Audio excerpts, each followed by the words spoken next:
ସାଇକେଲରେ ବିଦ୍ୟାଳୟ ଯାଉଥିଲେ ଦୁଇ ଛାତ୍ର ପାଚେରୀରେ ପିଟି ହୋଇ। ସାଇକେଲରେ ବିଦ୍ୟାଳୟକୁ ଯିବା ବେଳେ ପାଚେରୀରେ ପିଟି ହୋଇ ଦୁଇ ଛାତ୍ର ଗୁରୁତର ହୋଇଛନ୍ତି।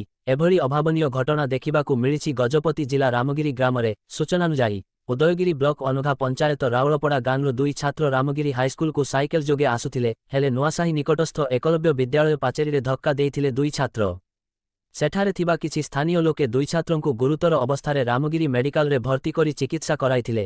ଗୁରୁତର ଥିବା ଦୁଇ ଛାତ୍ର ବାଙ୍କେଶ୍ୱର ପ୍ରଧାନ ଓ ଶୁଭମ ପ୍ରଧାନଙ୍କୁ ଡାକ୍ତର ଅଧିକା ଚିକିତ୍ସା ପାଇଁ ପାରଳାଖେମୁଣ୍ଡି ସ୍ଥାନାନ୍ତର କରିଥିଲେ, ହେଲେ ଆମ୍ବୁଲାନ୍ସ ନ ମିଳିବା ହେତୁ ପରିବାର ଲୋକେ ଗୁରୁତର ଅବସ୍ଥାରେ ଏକ ଭଡ଼ା ଗାଡ଼ି ମାଧ୍ୟମରେ ବ୍ରହ୍ମପୁର ବଡ଼ ମେଡିକାଲକୁ ନେଲେ।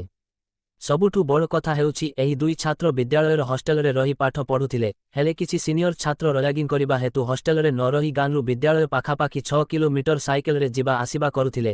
ଏମିତିକି ବିଦ୍ୟାଳୟରେ ନୂତନ ଭାବେ ନିର୍ମାଣ ହୋଇଥିବା ହଷ୍ଟେଲରେ କୌଣସି ପ୍ରକାର ବ୍ୟବସ୍ଥା ନଥିବାରୁ ହଷ୍ଟେଲରେ ଛାତ୍ରୀଛାତ୍ର ରହି ପାରୁନାହାନ୍ତି। ବିଦ୍ୟାଳୟର ପ୍ରଧାନ ଶିକ୍ଷକଙ୍କ ପାଇଁ ଏପରି ହୋଇଥିବା ପରିବାର ଲୋକେ ଅଭିଯୋଗ କରିଛନ୍ତି।